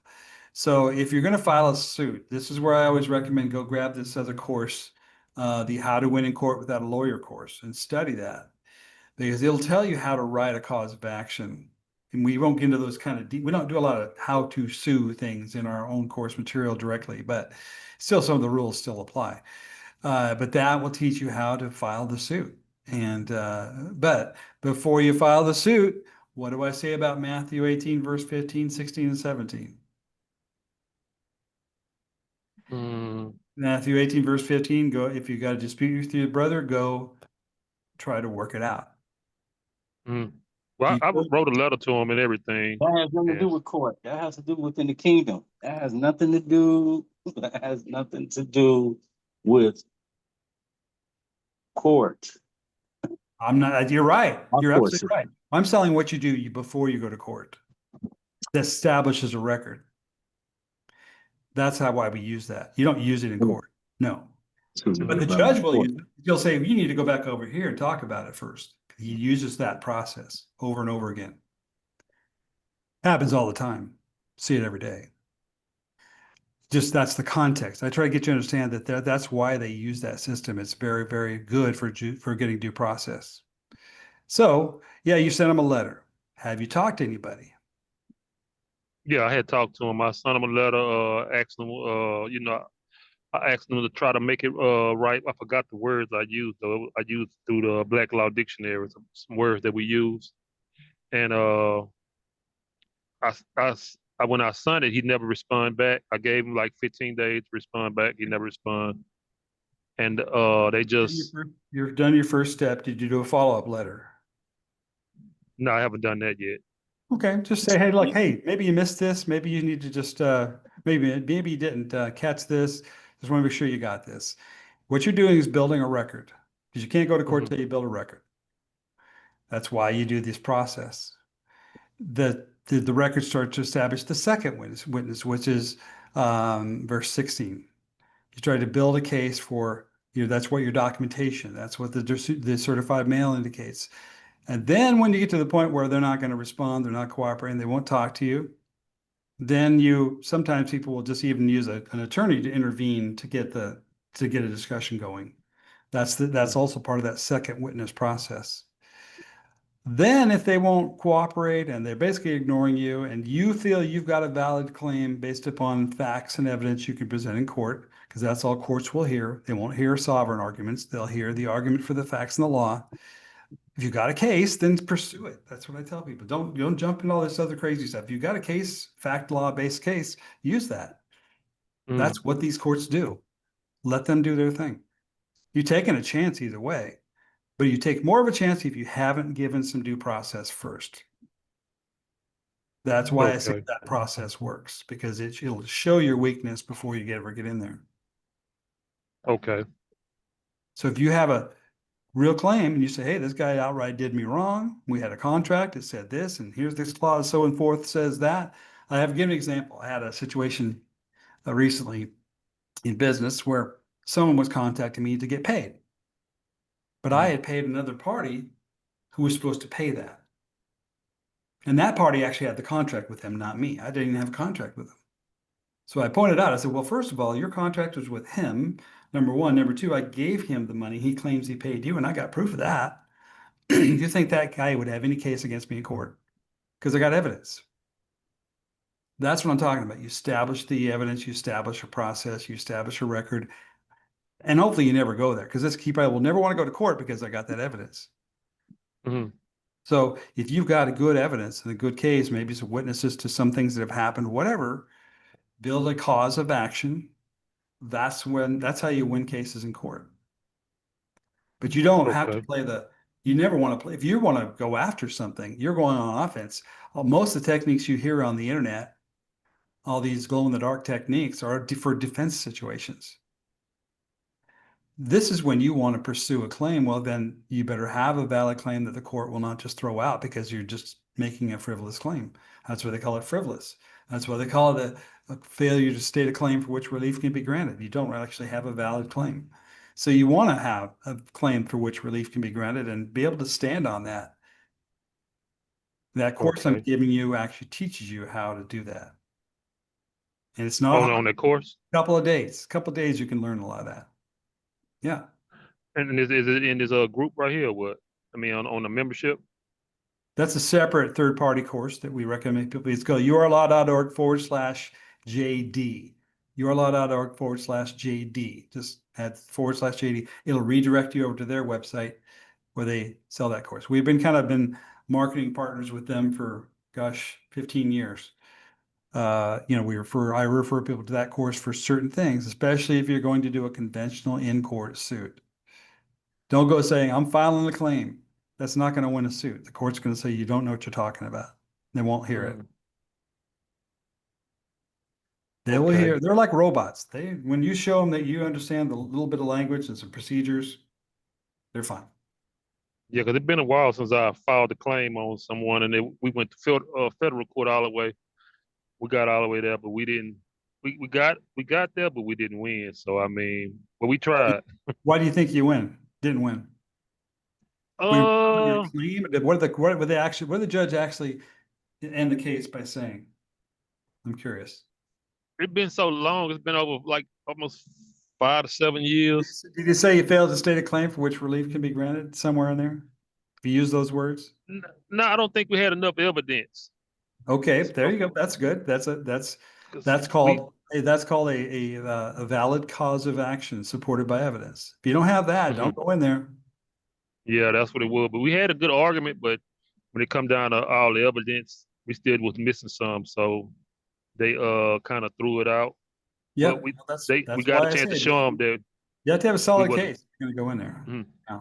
And you better Yeah. follow procedures using the words they use. Because if you don't, again, it's not, again, if they're coming after you and you just don't want to be in their situation, yeah, there's a way to play that. But when you want something from them, you've got to follow the book.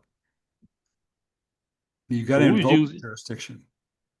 We was using not Carl Miller, but what's his name? The other Carl. Carl the one Miller. that- No, not Carl Miller. He's the constitutional law. I mean, the man. Yeah, that wouldn't apply to a suit. Yeah. Nah, it was the other one, the one that's you do me wrong and I sue you. That's what it. What's his name? Carl Lentz. Oh my gosh. Yeah, Carl Lentz. Carl Lentz is. That guy messed up so many people.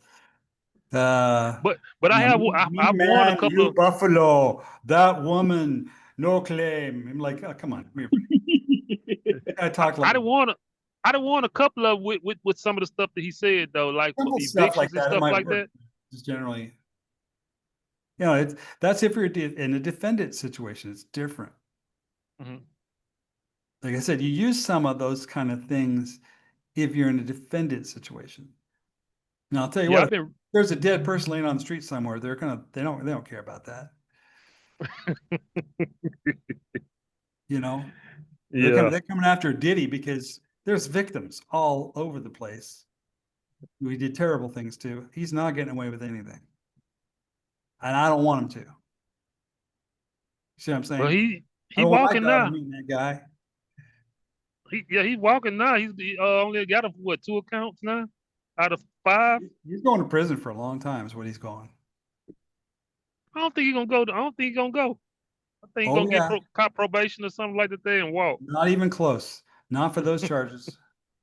Well, No. three of them got thrown That out. would never have happened before. They do this all the time in court. This happens all the time. They throw 10 charges at you, hoping that 3 of them stick. That's what Mhm. just happened.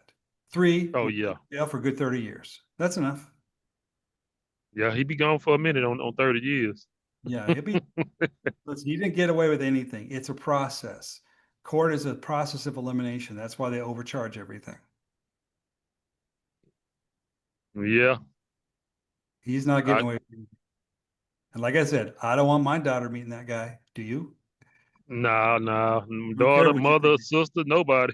No, not even my worst enemy's sister. Okay. Not even my brother, or uncles.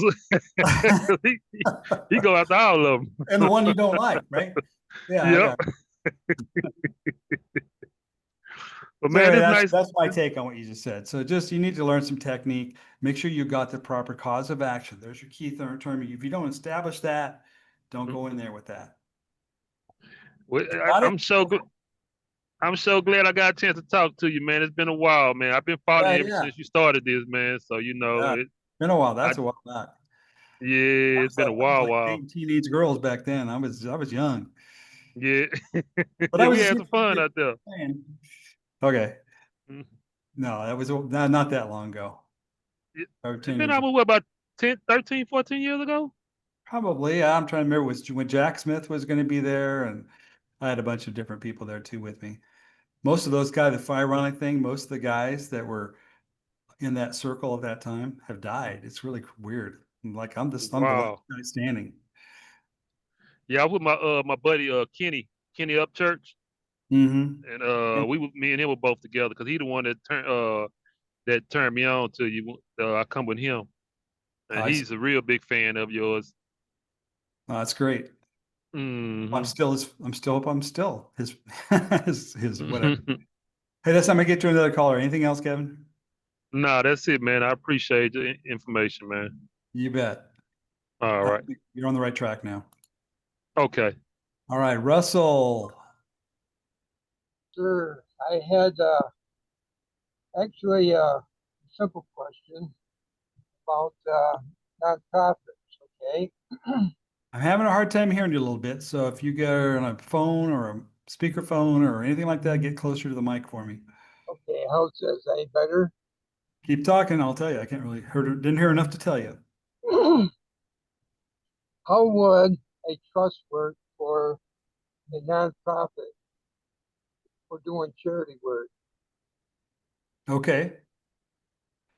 How would a trust work for a nonprofit? Well, there is a form of trust, which is in our tax and trust course. It still can be what's called a exempt trust. And then there's some changes in the wording that you would create to call it essentially like a nonprofit. It would fall under section 5008 C1A of the IRC code as an exempt organization. Now, that being established, then the organization, whatever it's doing, could operate under that, get a bank account and operate, but you're under what's called exempt status.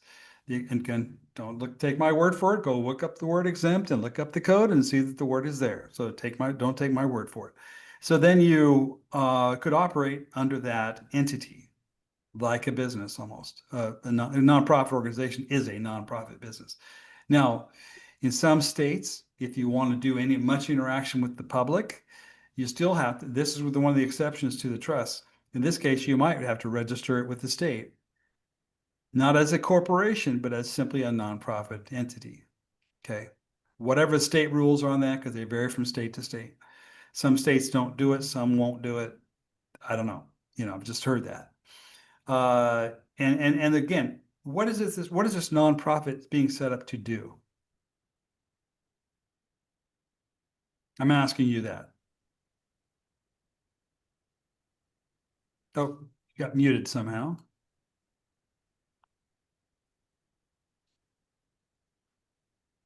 How's Okay, that? you're unmuted now, Russell. What is this nonprofit established to do? What do you want a nonprofit for? Well, I'm doing charity work with African people in Africa. I've been I can't doing quite that understand the word. What is it? AFTRA? Africa. Africa. Okay, sorry. It's just not coming across clearly like you're in a car or something. All right.